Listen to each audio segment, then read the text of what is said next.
कथा कहानी किस्सा के मित्रों को नमस्कार। जिंदगी भर हमारे सामने सवाल खड़े होते हैं और हम उनके जवाब ढूंढने की कोशिश में लगे रहते हैं। ये जवाब कई बार हमारे पास ही होते हैं पर हमें इनके बारे में पता नहीं होता।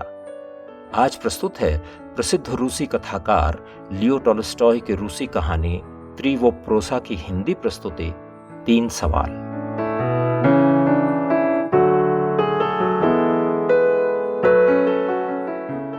कहानी एक राजा की है।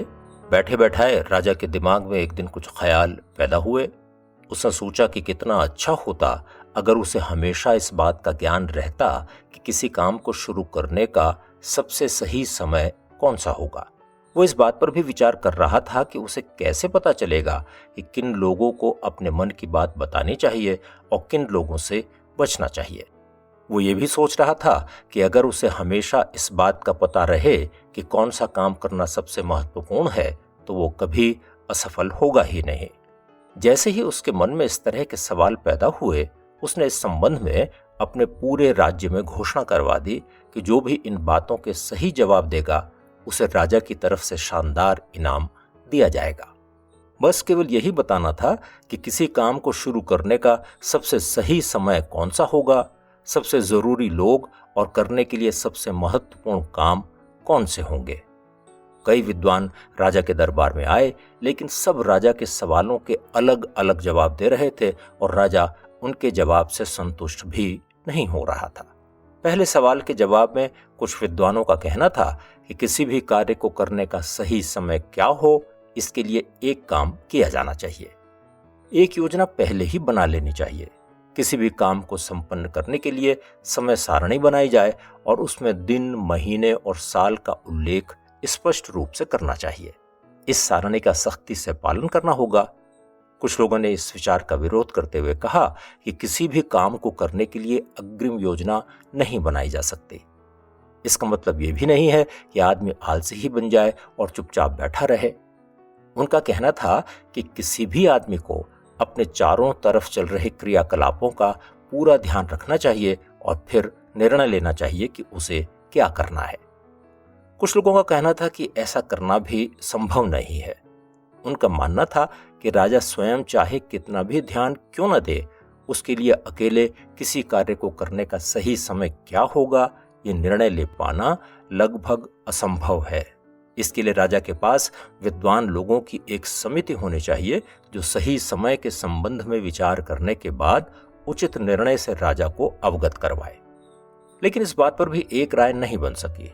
कुछ लोगों की राय थी कि कई मामले ऐसे होते हैं जिनमें तुरंत निर्णय लेने की आवश्यकता होती है। ऐसे विषयों को समिति के सामने रखने और बाद में निर्णय लेने के लिए छोड़ा नहीं जा सकता।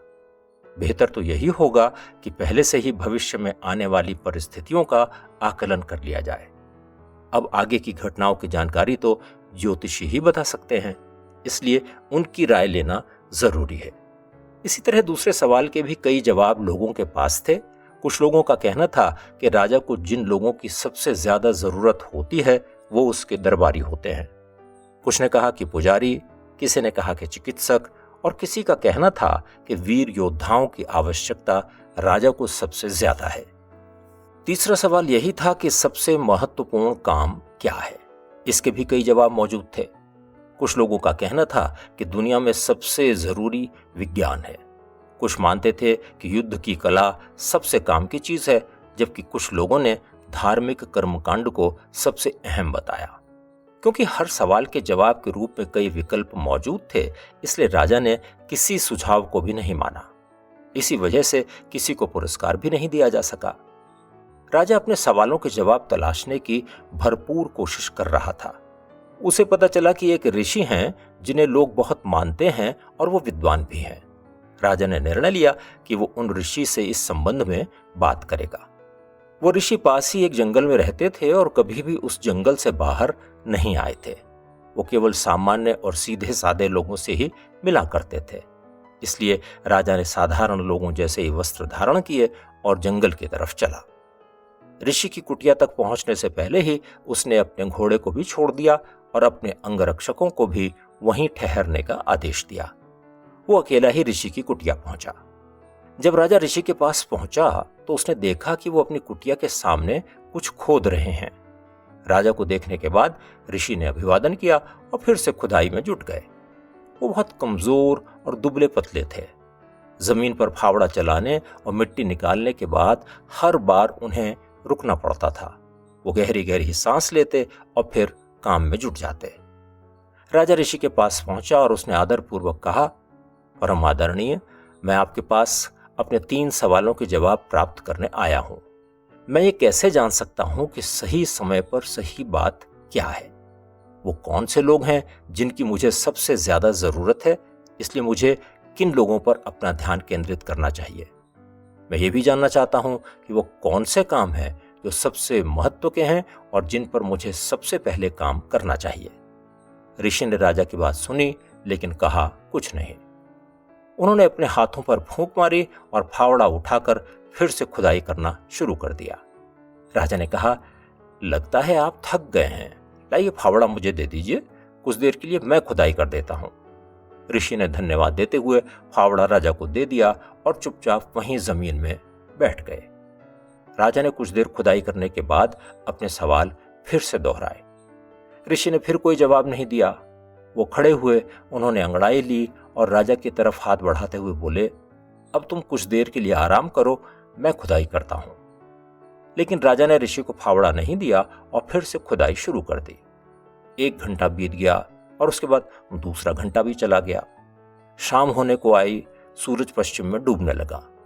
राजा ने अब फावड़ा जमीन पर रख दिया और कहा, मैं तो एक विद्वान आदमी के पास अपने सवालों के जवाब ढूंढने आया था। अगर आपके पास मेरे सवालों के जवाब नहीं हैं तो मुझे बता दीजिए, मैं वापस अपने घर लौट जाऊंगा। तभी ऋषि ने जंगल की तरफ देखते हुए कहा, अरे देखो, कोई हमारी ही तरफ भागा भागा आ रहा है। कौन हो सकता है ये? राजा ने मुड़कर देखा तो उसे दाढ़ी वाला एक आदमी दिखाई दिया। वो आदमी जंगल से निकलकर उनकी तरफ भागता हुआ आ रहा था। उस आदमी ने अपने पेट को अपने हाथों से कसकर दबाया हुआ था। उसके पेट से बहुत खून बह रहा था। राजा के करीब पहुंचते ही वो आदमी जमीन पर गिर पड़ा और पीड़ा से कराहने लगा। राजा और ऋषि ने मिलकर उस आदमी के कपड़े ढीले करके उतार दिए। उस आदमी के पेट में एक बड़ा सा घाव दिखाई दे रहा था। राजा ने साफ पानी से उस आदमी के पेट के घाव को अच्छी तरह धोया और अपने रुमाल और ऋषि द्वारा दिए गए कपड़े से उसे अच्छी तरह बांध दिया, लेकिन खून का बहना रुक नहीं रहा था। राजा बार बार खून से सनी पट्टियों को बदल रहा था। वो घाव धो रहा था और फिर से नई पट्टियां उस पर बांध रहा था। आखिरकार खून बहना बंद हुआ। घायल आदमी जब कुछ बोलने लायक हुआ तो उसने पीने के लिए कुछ मांगा। राजा तुरंत पानी ले आया। इसी बीच सूरज छिप गया था और हवा में कुछ ठंडक भी आ गई थी। राजा और ऋषि ने मिलकर उस घायल आदमी को उठाया और उसे कुटिया के अंदर ले आए। बिस्तर पर लेटकर उस आदमी ने शांति से अपनी आंखें बंद कर लीं। राजा आज दिन भर की मेहनत से बुरी तरह थक चुका था। वो वहीं दरवाजे के पास लेट गया और कुछ ही देर में उसे नींद आ गई। गर्मियों की उस रात राजा गहरी नींद में सोया। सुबह जब राजा की नींद खुली तो पहले तो उसके समझ में ही नहीं आया कि वो कहाँ है और क्या हो रहा है। फिर उसकी निगाह बिस्तर पर लेटे दाढ़ी वाले आदमी की तरफ गई। उस आदमी की आंखों में चमक थी और वो उसी की तरफ देख रहा था। जब दाढ़ी वाले आदमी ने देखा कि राजा उठ चुका है तो वो कमजोर आवाज में बोला, मुझे माफ कर दीजिए। राजा ने कहा, मैं तो तुम्हें जानता भी नहीं, मैं किस बात के लिए तुम्हें माफ करूं? दाढ़ी वाले आदमी ने जवाब में कहा, हाँ, आप मुझे नहीं जानते, लेकिन मैं आपको बहुत अच्छी तरह जानता हूं। मैं आपका वो दुश्मन हूं जिसने आपको जान से मारने की कसम खाई थी। आपने मेरे भाई को मारकर उसकी सारी संपत्ति हड़प ली। मुझे पता चल गया था कि आप अकेले ही ऋषि के आश्रम में गए हैं। मैंने ये योजना बना ली थी कि जैसे ही आप वापस लौटेंगे मैं आपको मार डालूंगा। मैं सारा दिन घात लगाकर बैठा रहा, लेकिन दिन निकल गया पर आप वापस नहीं लौटे। जब आप वापस नहीं लौटे तो मैं झाड़ियों से बाहर निकल आया। तभी मेरा सामना आपके अंगरक्षकों से हो गया। उन्होंने मुझे पहचान लिया और मुझे घायल कर दिया। मैं उनकी गिरफ्त से भाग निकला। अगर आप मुझे नहीं मिलते तो मेरा बहुत खून बह जाता और मेरी मौत हो जाती। मैं आपका कत्ल करना चाहता था और आपने मेरे जीवन की रक्षा की। अब अगर मैं जीवित बच गया और आपने अनुमति दी तो मैं बाकी का जीवन आपके वफादार गुलाम के रूप में बिता दूंगा। अपने बच्चों से भी मैं यही कह के जाऊंगा कि वो आपकी सेवा करते रहें।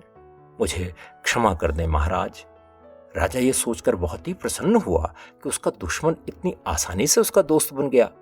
राजा ने उसे क्षमा ही नहीं किया बल्कि ये भी कहा कि वो अपने सैनिकों को भेजकर राज्य वैद्य को बुलवाएगा ताकि घाव का सही इलाज हो सके। राजा ने उसे यह भी आश्वासन दिया कि उसकी संपत्ति उसे वापस कर दी जाएगी। घायल व्यक्ति से बात करने के बाद राजा वापस ऋषि के पास आ गया। वापस जाने से पहले उसने एक बार फिर अपने सवालों के जवाब जानने के लिए ऋषि से प्रार्थना की। ऋषि खोदी हुई जमीन के पास घुटनों के बल बैठकर कुछ बीज बो रहे थे। राजा ने ऋषि के पास जाकर कहा, महाराज, मैं आखिरी बार आपसे प्रार्थना कर रहा हूं, कृपया मेरे 3 सवालों के जवाब बता दें। अपने सामने खड़े राजा को देखते हुए ऋषि ने कहा, आपको आपके सवालों के जवाब मिल चुके हैं। राजा ने आश्चर्य से पूछा, जवाब मिल गए? आप क्या कह रहे हैं? ऋषि फिर मुस्कुराते हुए बोले, आप समझे नहीं। मान लीजिए कल आपने मेरी सहायता न की होती और अपने रास्ते चले गए होते तो क्या होता? हो सकता है कि यह आदमी आपके ऊपर हमला कर देता और आपको यह पछतावा होता कि आप मेरे पास क्यों नहीं रुके। तो सही समय क्या था? जिस समय आप क्यारियां खोद रहे थे वही सबसे सही समय था। मैं सबसे महत्वपूर्ण व्यक्ति था और मेरी सहायता करना उस समय आपके लिए सबसे अच्छा काम था। इसके बाद वो आदमी जब भागकर आपके पास आया तो सबसे अच्छा समय वही था जब आप उसकी सहायता कर रहे थे। अगर आप उसके घाव पर मरहम पट्टी न करते तो वो आपसे सुलह किए बिना ही मर जाता। इसलिए उस समय वो आदमी ही आपके लिए सबसे महत्वपूर्ण व्यक्ति था। आपने उस आदमी के लिए जो कुछ किया वो उस समय आपके लिए सबसे बेहतरीन काम था। इसलिए याद रखो, सबसे सही है वर्तमान। जिस क्षण में आप जी रहे हैं वही सबसे सही समय है। यही सबसे सही समय है क्योंकि इसी क्षण हमारे पास कुछ करने की शक्ति होती है। जिस भी व्यक्ति के साथ आप हैं वही उस समय आपके लिए सबसे अच्छा व्यक्ति होता है। कोई भी नहीं जानता कि भविष्य में उसे किसी के साथ समय बिताने का मौका मिलेगा या नहीं। सबसे अच्छा काम यही है कि तुम जिसके साथ हो उसके साथ भलाई से पेश आओ, क्योंकि यही वो उद्देश्य है जिसके लिए भगवान ने आदमी को पृथ्वी पर भेजा है।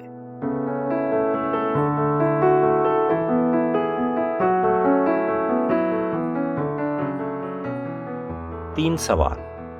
अभी आप प्रसिद्ध रूसी कथाकार लियो टॉल्स्टॉय की रूसी कहानी त्रिवोप्रोसा की ये हिंदी प्रस्तुति सुन रहे थे। कहानी आपको अच्छी लगी हो तो इसे लाइक करें, शेयर करें और हमारे इस चैनल को सब्सक्राइब भी करें। जल्दी मिलते हैं एक और कहानी के साथ। नमस्कार।